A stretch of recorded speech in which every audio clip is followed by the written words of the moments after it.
লিস্টটাকে সাজিয়ে রাখার জন্য দিয়েছিলাম। মাসে 10 তারিখ হয়ে গেল, এখন আমার একটা শাড়ি হলো না। হাসি, মার অবস্থা তো দেখলে, সেটা হঠাৎ করে বেড়ে গিয়ে সেন্সলেস হয়ে গেছে। এমার্জেন্সি টেস্ট আর ইনজেকশনে অনেক টাকা চলে গেছে। মা মা মা, আর কতদিন ওই পরিষেবা করবো আমি? আমার কি কোনো সকালাত নেই? আশেপাশে রিতার বর তাকে সোনা দুল কিনে দিয়েছি, আর আমি একবেলা মাছ কিনলে 3 বেলা ডাল দিয়ে খেতে হয়। আমি কথা দিচ্ছি, সামনের মাসে থাক, তোমার ওই সামনের মাস কোনোদিনও আসে না। তুমি একটা অপদার্থ। যে পুরুষ নিজের স্ত্রীর শখ পূরণ করতে পারে না, স্বামী হওয়ার কোনো অধিকার নেই। আজ থেকে তোমার আমার ঘরে ঢোকা নিষেধ। যাও, তোমার ওই অসুস্থ মায়ের কোলে গিয়ে পড়ে থাকো।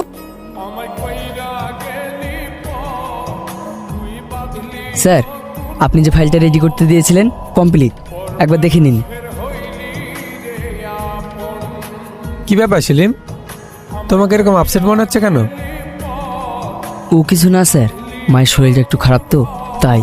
ও স্যার, আমি একটু সমস্যার মধ্যে আছি, একটু উপকার করবেন? কি সমস্যা বলো। বলছি, আমাকে কিছু টাকা অ্যাডভান্স দেবেন?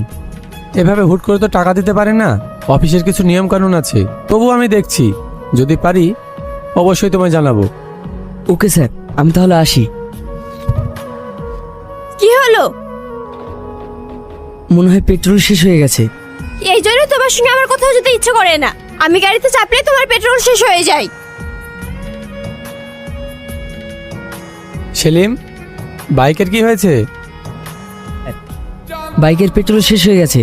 ও, কোথায় যাবে? বাজারে গিয়েছিলাম স্যার, বাড়ি যাব। ইনি কে? ইনি আমার মিসেস। শালা, কর্মচারী হয়ে এত সুন্দর বউ। হাসি, ইনি আমাদের অফিসের বস। হাই। হ্যালো। তুমি যদি কিছু মনে না করো, তাহলে তোমার ওয়াইফকে আমি ড্রপ করে দিতে পারি। তুমি যাবে? হ্যাঁ, আমি যাব। তুমি বাইক নিয়ে এসো।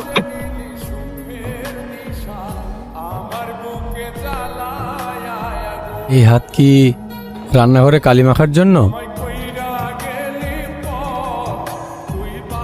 এই নাও, এটা তোমার জন্য এনেছি। দাম কত জানো? সেলিমের 2 বছরের বেতনের সমান। আপনি আমার জন্য এত কিছু কেন করছেন? কারণ তুমি খুব সুন্দরী, তাই।